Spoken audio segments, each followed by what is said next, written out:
Assalamualaikum warahmatullahi wabarakatuh. Bapak, Ibu, saudara-saudara sebangsa setanah air,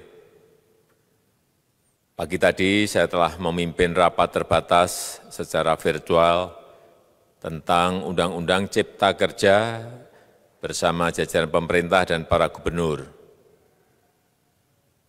Dalam undang-undang tersebut terdapat 11 klaster yang secara umum bertujuan untuk melakukan reformasi struktural dan mempercepat transformasi ekonomi.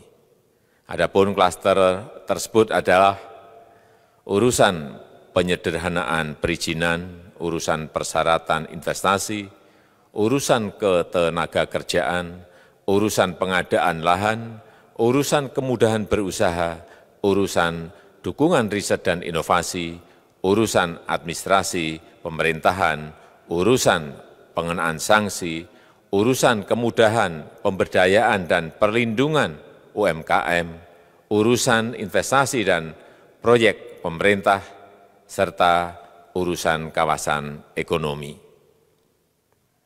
Dalam rapat terbatas tersebut, saya tegaskan mengapa kita membutuhkan Undang-Undang Cipta Kerja.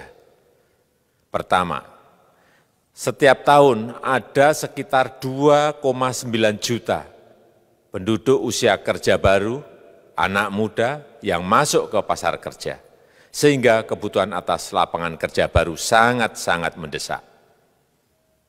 Apalagi di tengah pandemi, terdapat kurang lebih 6,9 juta pengangguran dan 3,5 juta pekerja terdampak pandemi COVID-19.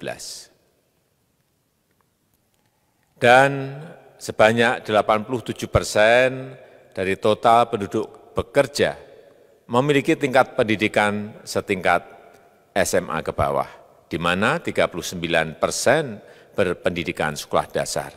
Sehingga perlu mendorong penciptaan lapangan kerja baru, khususnya di sektor padat karya. Jadi, Undang-Undang Cipta Kerja bertujuan untuk menyediakan lapangan kerja sebanyak-banyaknya bagi para pencari kerja serta para pengangguran.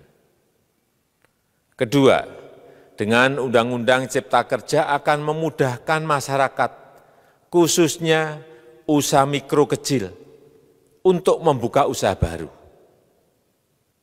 Regulasi yang tumpang tindih dan prosedur yang rumit dipangkas. Perizinan usaha untuk usaha mikro kecil (UMK) tidak diperlukan lagi, hanya pendaftaran saja. Sangat simpel. Pembentukan PT atau perseroan terbatas juga dipermudah. Tidak ada lagi pembatasan modal minimum. Pembentukan koperasi juga dipermudah, jumlahnya hanya 9 orang saja. Koperasi sudah bisa dibentuk. Kita harapkan akan semakin banyak koperasi-koperasi di tanah air. UMK, usaha mikro kecil yang bergerak di sektor makanan dan minuman, sertifikasi halalnya dibiayai pemerintah, artinya gratis. Izin kapal nelayan penangkap ikan misalnya, hanya ke unit kerja Kementerian KKP saja. Kalau sebelumnya harus mengajukan ke Kementerian KKP, Kementerian Perhubungan, dan instansi-instansi yang lain. Sekarang ini cukup dari unit di Kementerian KKP saja. Ketiga, Undang-Undang Cipta Kerja ini akan mendukung upaya pencegahan dan pemberantasan korupsi. Ini jelas karena dengan menyederhanakan, dengan memotong, dengan mengintegrasikan ke dalam sistem perizinan secara elektronik, maka pungutan liar, pungli dapat dihilangkan. Namun, saya melihat adanya unjuk rasa penolakan Undang-Undang Cipta Kerja yang pada dasarnya dilatar belakangi oleh disinformasi mengenai substansi dari undang-undang ini dan hoax di media sosial. Saya ambil contoh, ada informasi yang menyebut tentang penghapusan UMP, upah minimum provinsi, UMK, upah minimum kota kabupaten, UMSP, upah minimum sektoral provinsi. Hal ini tidak benar, karena faktanya upah minimum regional, UMR, tetap ada. Ada juga yang menyebutkan bahwa upah minimum dihitung per jam. Ini juga tidak benar. Tidak ada perubahan dengan sistem yang sekarang. Upah bisa dihitung berdasarkan waktu dan berdasarkan hasil.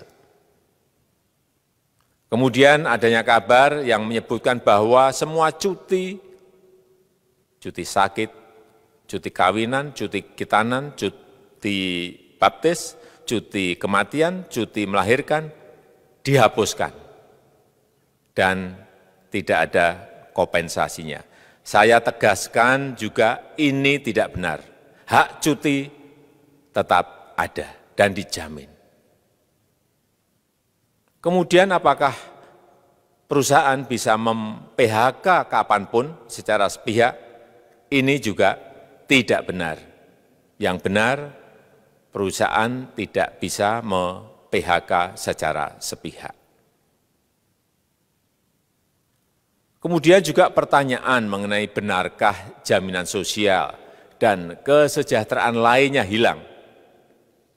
Yang benar, jaminan sosial tetap ada. Yang juga sering diberitakan tidak benar adalah mengenai dihapusnya AMDAL, analisis mengenai dampak lingkungan. Itu juga tidak benar. AMDAL tetap ada. Bagi industri besar harus studi AMDAL yang ketat. Tetapi bagi UMKM lebih ditekankan pada pendampingan dan pengawasan.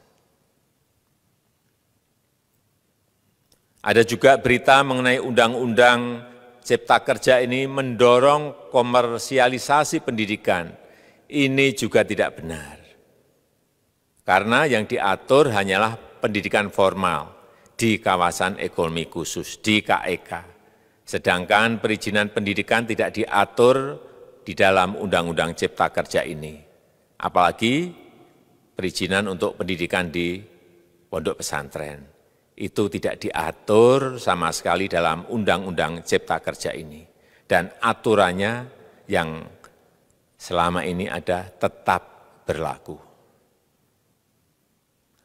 Kemudian diberitakan bahwa keberadaan bank tanah.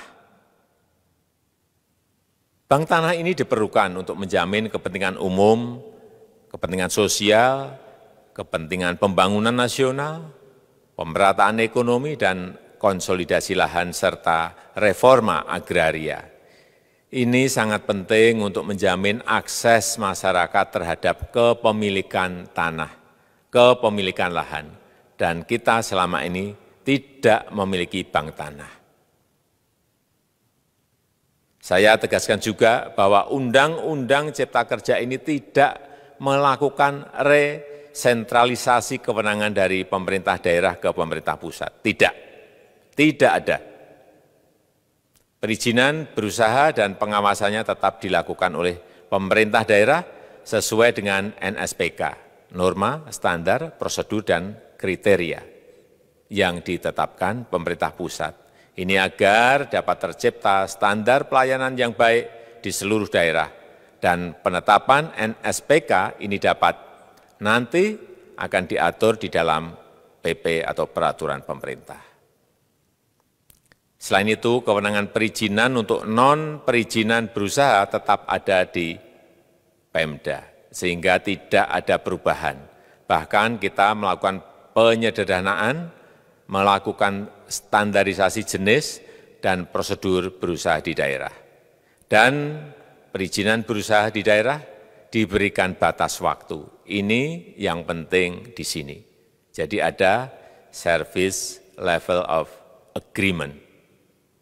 Permohonan perizinan dianggap disetujui bila batas waktu telah terlewati. Saya perlu tegaskan pula bahwa Undang-Undang Cipta Kerja ini memerlukan banyak sekali peraturan pemerintah atau PP dan peraturan presiden atau Perpres. Jadi setelah ini akan muncul PP dan Perpres yang akan kita selesaikan paling lambat 3 bulan setelah diundangkan. Kita pemerintah membuka dan mengundang masukan-masukan dari masyarakat dan masih terbuka usulan-usulan dan masukan dari daerah-daerah. Pemerintah berkeyakinan melalui Undang-Undang Cipta Kerja ini jutaan pekerja dapat memperbaiki kehidupannya dan juga penghidupan bagi keluarga mereka. Dan kalau masih ada, jika masih ada ketidakpuasan terhadap Undang-Undang Cipta Kerja ini, silahkan mengajukan uji materi atau judicial review melalui MK, Mahkamah Konstitusi. Sistem ketatanegaraan kita memang mengatakan seperti itu. Jadi, kalau masih ada yang tidak puas dan menolak, silahkan diajukan uji materi ke MK. Saya rasa itu yang bisa saya sampaikan pada kesempatan yang baik ini. Terima kasih. Wassalamualaikum warahmatullahi wabarakatuh.